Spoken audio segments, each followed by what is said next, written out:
Roland Busch, President, CEO, and Chairman of the Supervisory Board of Siemens AG, sat down for an exclusive interview with Leaders Talk. Attending President Xi Jinping's meeting with representatives of the international business community, he noted, We are very much in sync what was said and what we hopefully can contribute to the country. He said China is one of the world's most innovative markets.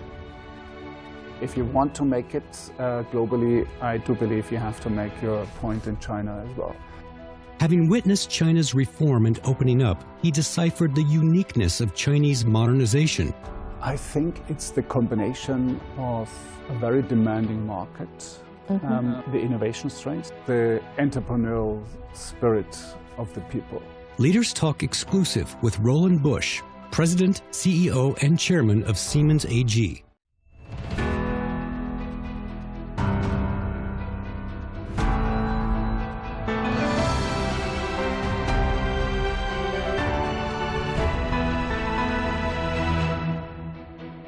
Hello and welcome to Leaders Talk, where we meet leaders, thinkers, and trailblazers. I'm Zhou Yun. A few months ago, Chinese President Xi Jinping met with international business leaders at the Great Hall of the People in Beijing. And today we'll be speaking to one of the attendees, Roland Busch, Chairman of Siemens AG.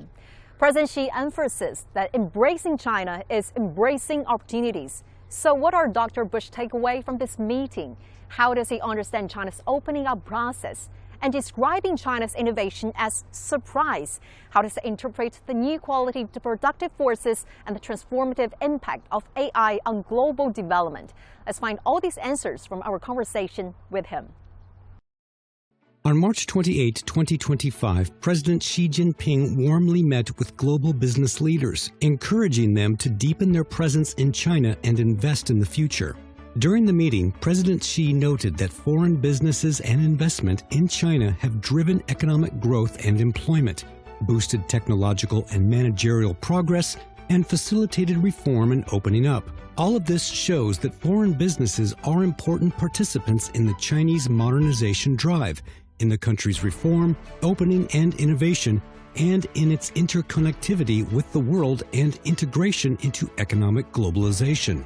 In this process, foreign businesses have thrived and generally enjoyed handsome returns, achieved win-win results, and forged profound friendship with the Chinese people. Dr. Busch, it's a great pleasure having you joining us here on Leaders Talk, and welcome to China.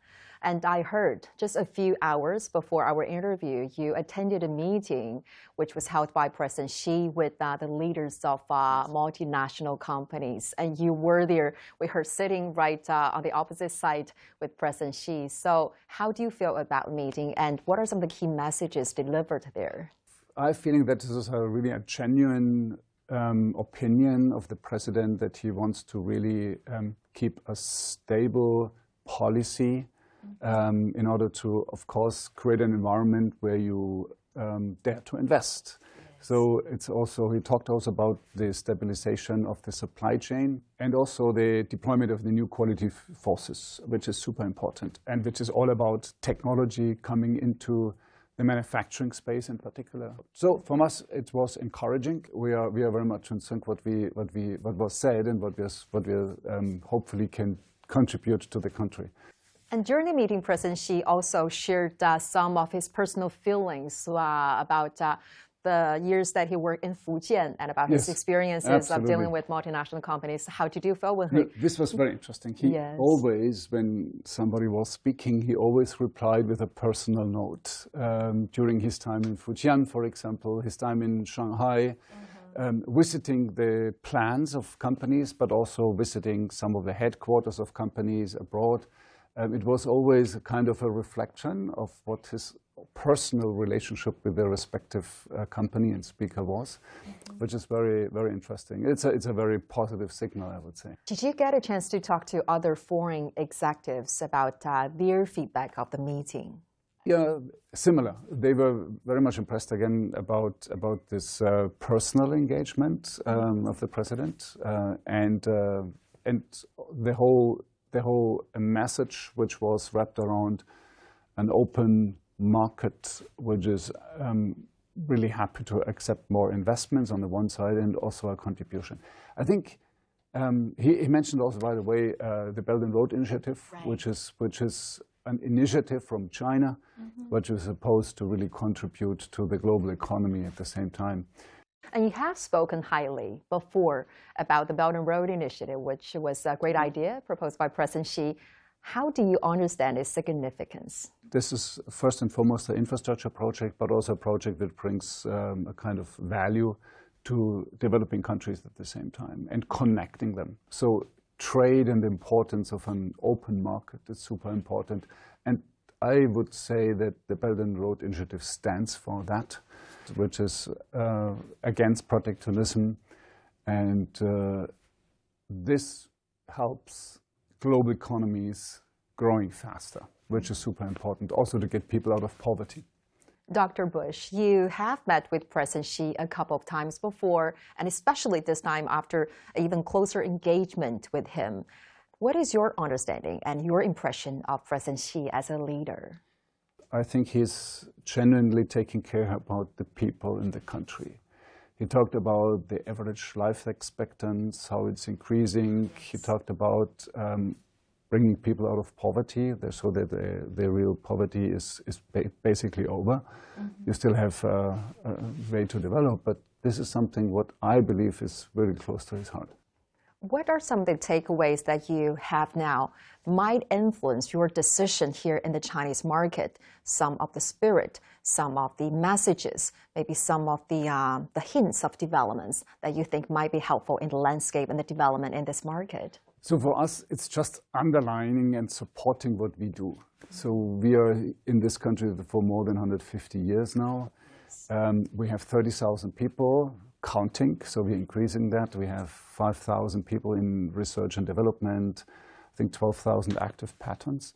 So I'm just encouraged to continue our strategy of developing more and more products, local for local, eventually also have an opportunity to go global and leverage on the potential of the market, but also the people in the market, which is super relevant. He talked, for example, also about what government does in order to really make it easier for companies. One example, which is very close to our heart, is cross-border traveling of data, which is super relevant. If you want to deploy AI technologies and digitalization, you need to share data. So when you listen to that information, you quickly picked up. Very closely, very closely. You bet, you bet.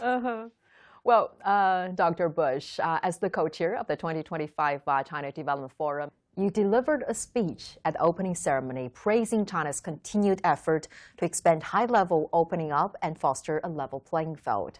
For all those years, what do you think are some of the major opportunities and benefits provided by the Chinese government to Siemens? So in my speech, I said that the world is in the midst of a huge transformation for many reasons. You can talk geopolitics, for example.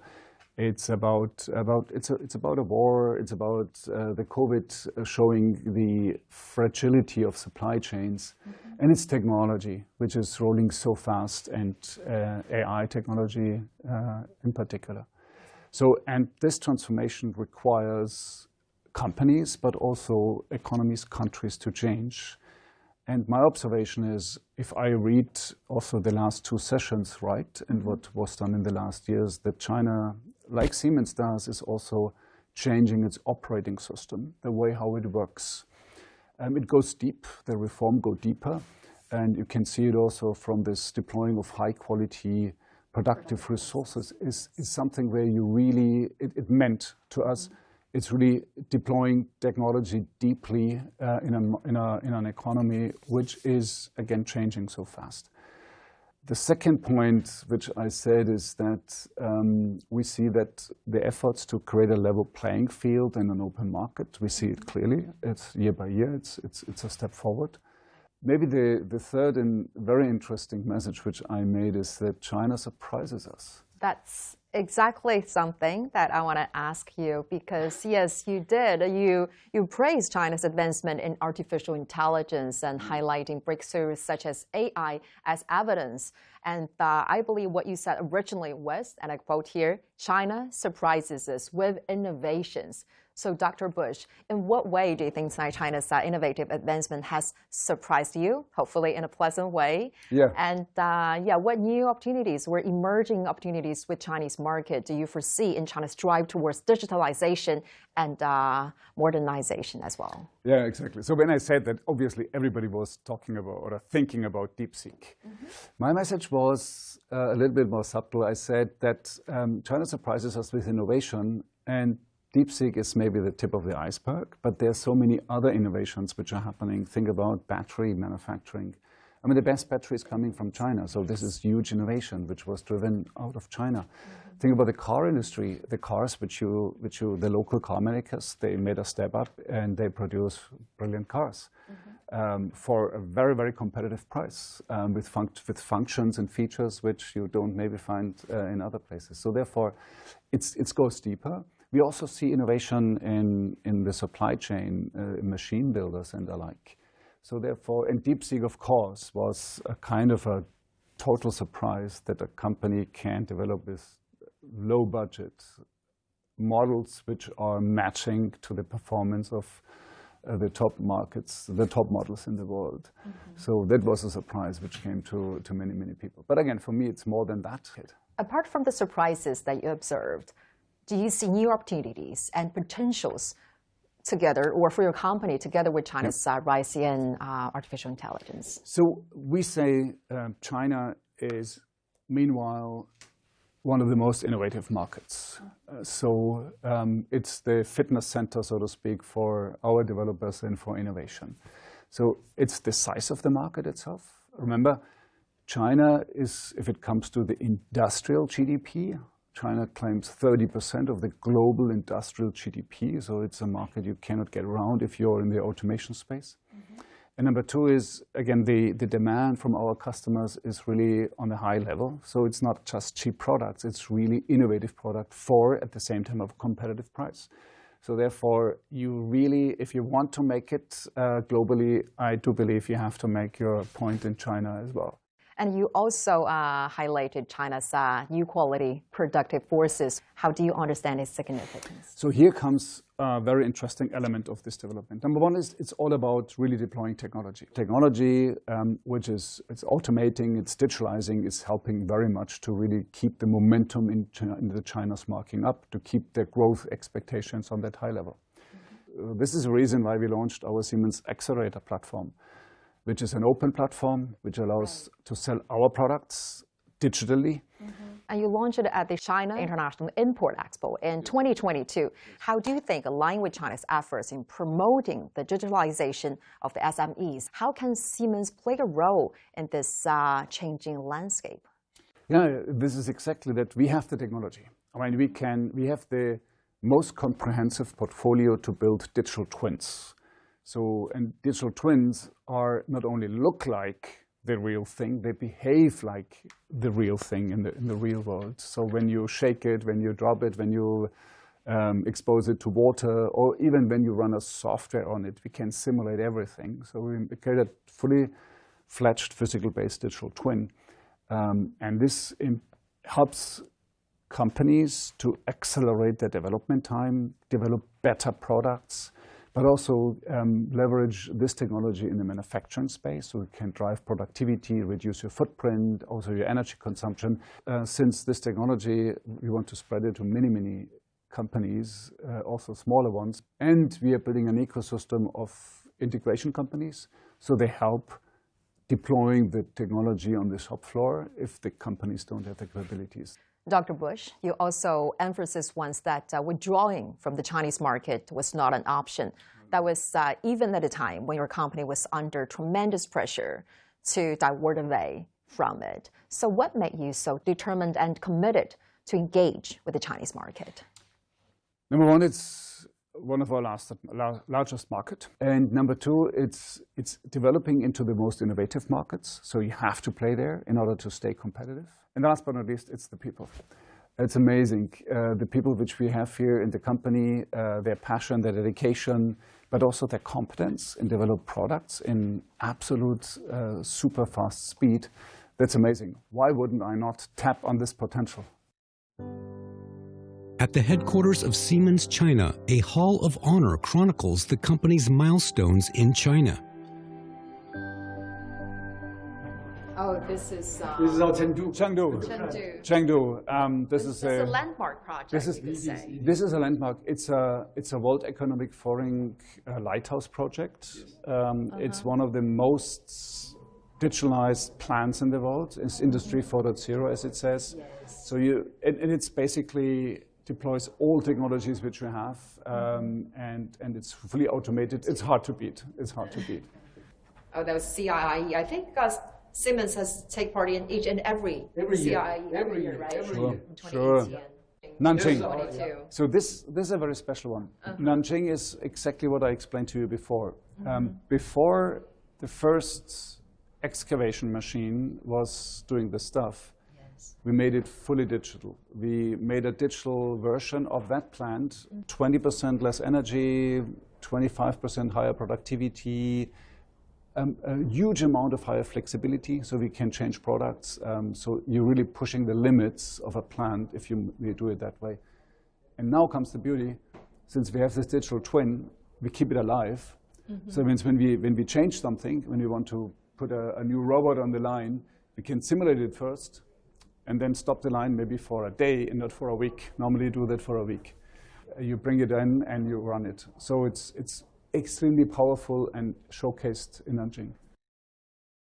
An interesting information or knowledge that many people are not aware is that Siemens has been operating in China. You mentioned before, over 150 years. With the original partnership began, I think, in 1870s.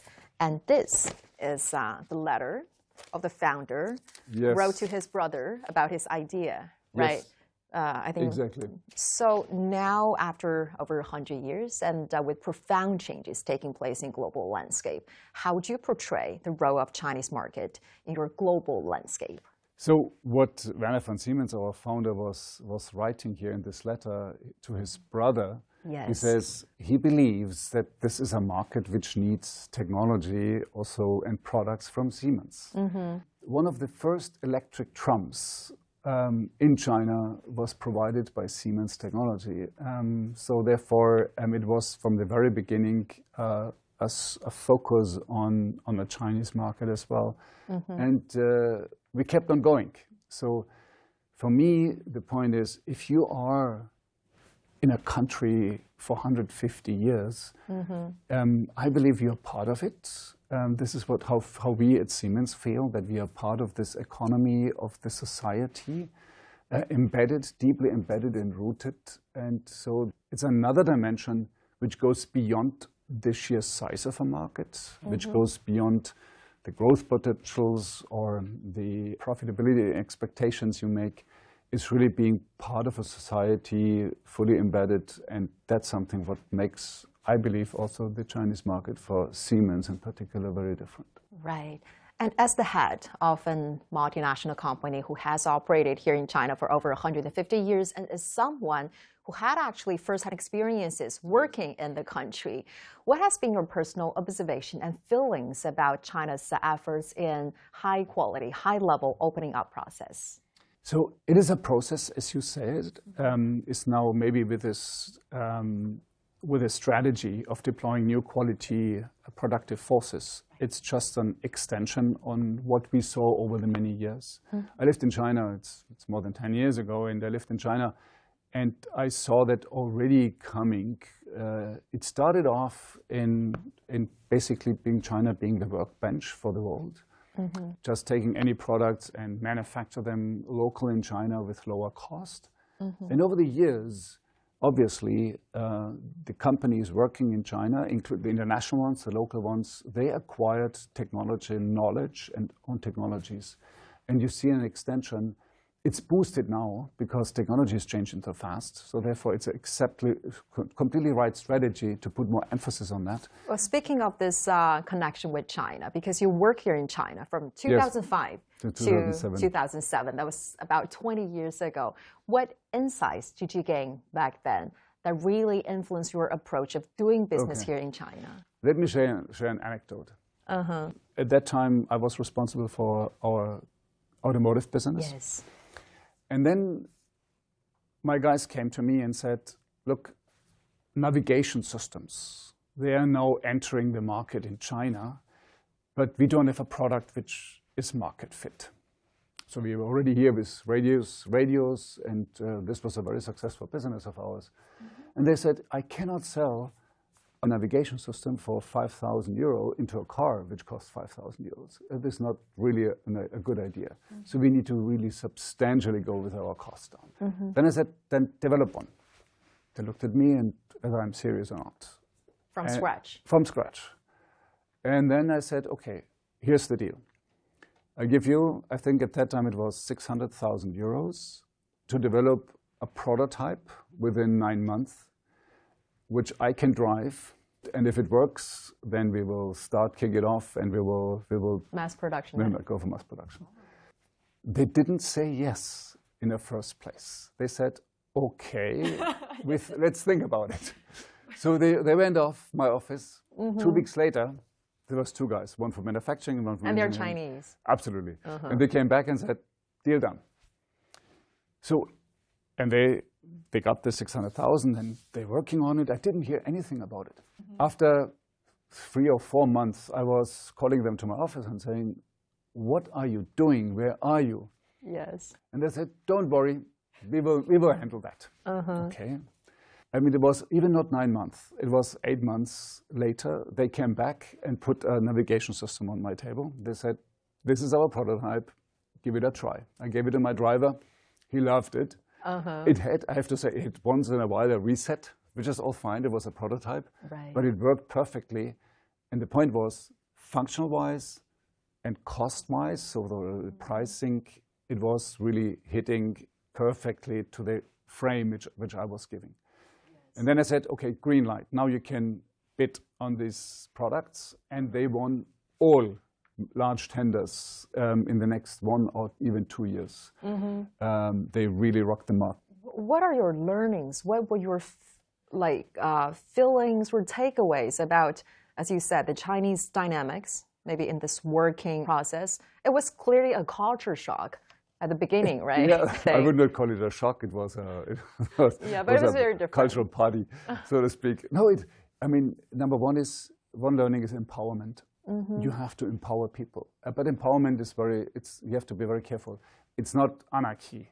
It's about you give a strategy, you give a way going forward, and then you empower your people. It's a two-way street, because empowerment means you give trust. Right.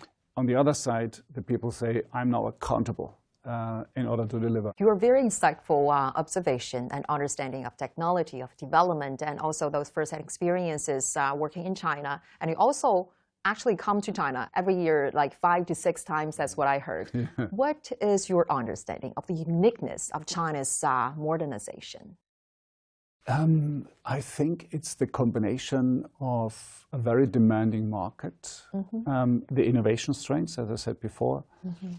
But let me add one more element in it. It's the entrepreneurial spirit of the people. And this is such a very interesting combination. I would even say maybe Chinese people have an entrepreneurial spirit, or even DNA to some extent. Dr. Busch, I also heard that you have a special China room in your home, showcasing lots of items that you collected that are relevant with the Chinese culture. Very impressive, I would say. Yeah. And so can you maybe share with us a couple of them that you felt are most meaningful? Yes. So first and foremost, this is not a Chinese room, it's our living room. So this thing sits in the middle of our living room, and it's really a highlight. What you see there, I think it's on the bottom right, you see stamps. These are Chinese stamps with my Chinese name, Boliren on it. Right, and the ancient Chinese calculator. Exactly, here. Chinese Yes. calculator. So I'm physicist by education, so definitely And you I loved have mathematics when you were to have young. a Chinese calculator. Yes. This is a teacup, which is a couple. So these are, I think, two birds which are entangling. Oh. This is a gift for couples when they marry. A newlywed. Exactly. And I think this was a gift from a friend of ours in China who says this is kind of the marriage between us and China. Wow, that's in so a way. sweet. So Yes. it's very nice. And also the terracotta warriors. I got an edition from Sun Tzu, The Art of War, the book, and it's written on bamboo in traditional Chinese. Wow. So it's a roll, and this is a very precious gift which sits in our library. And you just mentioned your Chinese name, Bo Le Ren. Bo Le Ren. Did you choose it for yourself? Do you have any idea what actually it means for Sure, each character? Sure. I could even Write it? Maybe we can do it after when we when we can sign give it a try. If I'm not mistaken, Bo is the Bo, which is the doctor Bo, which is an educated person. Yes, comprehensive knowledge. Knowledge. The Le is, I think, it's a good person. Happy, joyful. And Yes. Ren is a exactly. Lovable. So, lovable. It's a lovable person. And I've been told whenever somebody sees my name, it's a good name. So I like it as well. And you're widely considered as a technology heavyweight with over 3 decades in the technology industry and also with a PhD in physics. So what do you foresee might be some of the emerging trends in technology and innovation in the coming years? So one trend, which is technology-driven, but this is more a market trend, I believe, is circular economy. If you really want to save resources, and not only energy, but any kind of resources, I think you have to think about how you recycle in a different manner. Technology-wise, I mean, needless to say, AI technology, the models are super, super disruptive. Any piece of software which is written today has to be reinterpreted in the way how you would do it if you would develop it AI native from the very first place, which is a completely different way of looking at it. We talk about AI agents, which are penetrating all our markets in full speed. There was one person saying to me, Roland, I think we are the last generation who manage only humans. The next generation of manager will manage humans and AI agents. Think about that. This is very disruptive. And then you have topics like quantum computing. And if you go to the energy space, people talk about fusion technology, which might come. So there are a lot of innovations which we will see, I do believe, also in my lifetime. Dr. Busch, thank you so much for your time and for sharing with us your very insightful views on your development strategy here in China and also your observation about technological advancement. Greatly appreciated. And thank you very much for this very interesting interview. Thank you.